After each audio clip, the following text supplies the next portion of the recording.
Yo, what's going on everybody? It's your boy Naruto Explain here, bringing you guys another Boruto Naruto Next Generations discussion. And today I want to talk to you guys about something that Boruto Chapter 75 set up, which is the introduction of Shinjutsu slash Divine Jutsu, which is that special power that comes from the Otsutsuki clan. One of you guys hit me up on Twitter with a very interesting idea, which is that Boruto's Jougan might be a form of Divine Jutsu, just as Shibai Otsutsuki's eye, which has never officially been named, is a form of divine power. His reason behind this kind of makes sense when you look at it, but there is some evidence that contradicts this as well. But basically they believe that Toneri might have actually implanted Shibai's DNA into Boruto, which is why we would call the Jougan eye a divine jutsu. So like always, whenever we discuss fan theories, we'll look at evidence for it, we'll look at what the contradictions for it are, if any contradictions actually exist, what the impact of it being on the story would be if this ends up being true, and then I'll weigh in on whether or not I think this is likely or unlikely. So jumping right into the evidence for this being the case, when Amado spoke to Naruto and the others about Shibai Otsutsuki, we got a ton of information from him. We know sometime after his daughter died, Jougan appeared and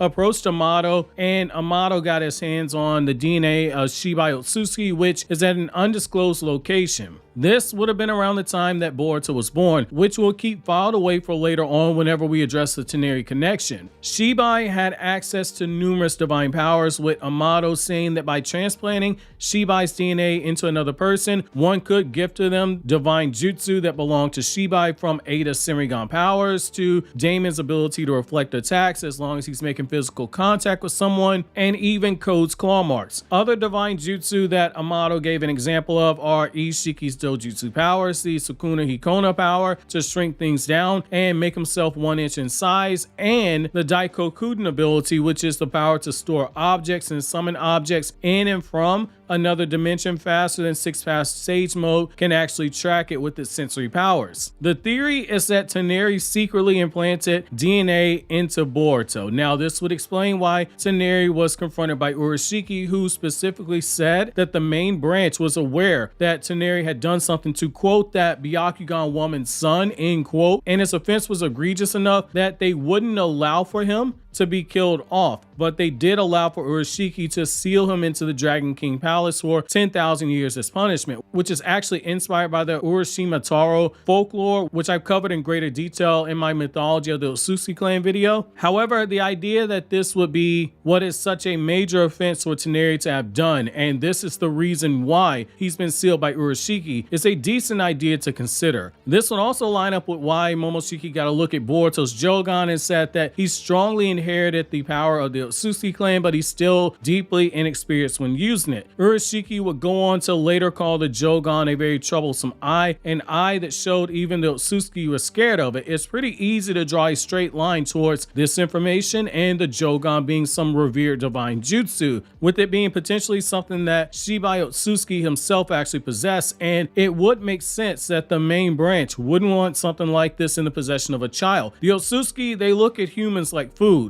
You round them up and you use them to make a chakra fruit. Seeing Boruto with the god's power would be like seeing a pig holding an assault rifle, smoking a blunt, and asking you, whose bacon are you gonna fry today? I don't know about you, I'm running away if I see that. I'm not trying to kill no pig. However, I'll say this, while I can see the way to narratively work this in and it makes total sense, I do think we have to look at the contradictory evidence for this, and it really is just one major bit of evidence that contradicts this. So if we go back to the Boruto light novels that were written by the former Boruto writer Ukyo Kodachi in the novels for the Academy arc, it was stated that Toneri merely stepped in to awaken something inside of Boruto that was already there. If we look at the novel text directly, the narrator explains that Toneri awakened the Jougan inside of Boruto, but it was only a portion of that eye's power, with the passage specifically saying, quote, he had used means beyond human understanding to make Boruto aware of a portion of the power held within the Jougan, end quote, and that the day where the eye would fully awaken would still be some time away, but when exactly he couldn't predict it or foresee it. However, it was that small power and the power that Toneri saw on Earth with people like Naruto that led to him believing that there would be ninja who surpassed the powers of the Otsutsuki themselves, and that he believed Boruto's power with the Jougan would be, quote, limitless. Based off of this, the Jougan was something that Boruto already possessed the potential to awaken on his own. All Toneri simply did was speed up the process and make it available to him in an emergency situation via the Nue incident, because Nue could have opened up a portal to another dimension. But all it was a small portion of that power, not the full thing. This is why I've always said Boruto being the first child born of a father who had Hagoromo's chakra, the man who possessed the Rinnegan, and a mother who was given Hamura's chakra, with Hamura being the only Otsutsuki who naturally awakened a Tensegan without doing so the way that other Otsutsuki have been forced to, which is swap out their Byakugan with the Byakugan of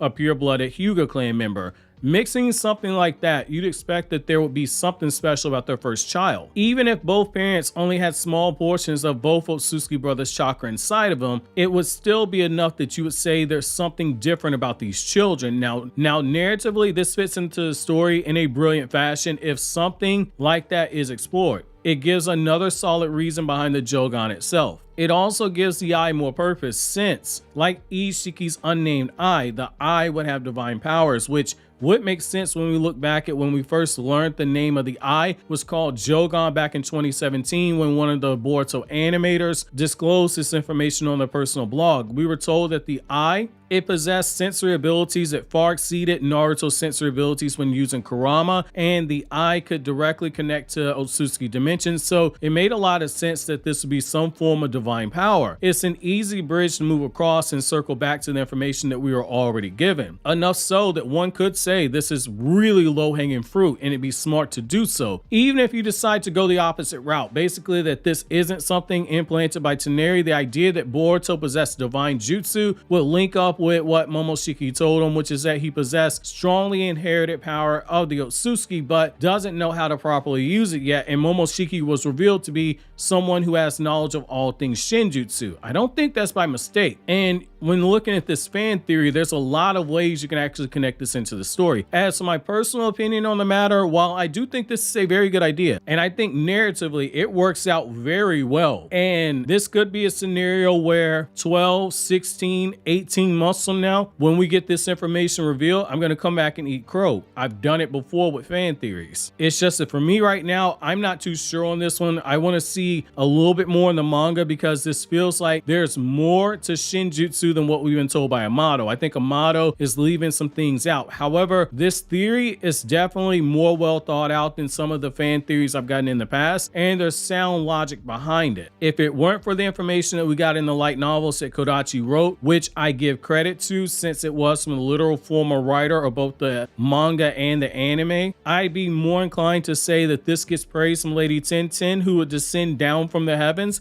to present you with a bowl of Ichiraku ramen. But right now, I'd say you've got Lady Tenten's attention, and she's eagerly awaiting future developments in the manga to see what lines up with your theory. And she's got her four horsemen of Tenten watching this whole situation very closely. That being said, where do you guys fall on this Boruto fan theory? Do you think Boruto's Jougan is a form of divine jutsu? Do you think this is why Urashiki turned on Toneri? While you think that over, click here to watch my Chainsaw Man chapter 111 review, or click here to watch this Naruto Explained video.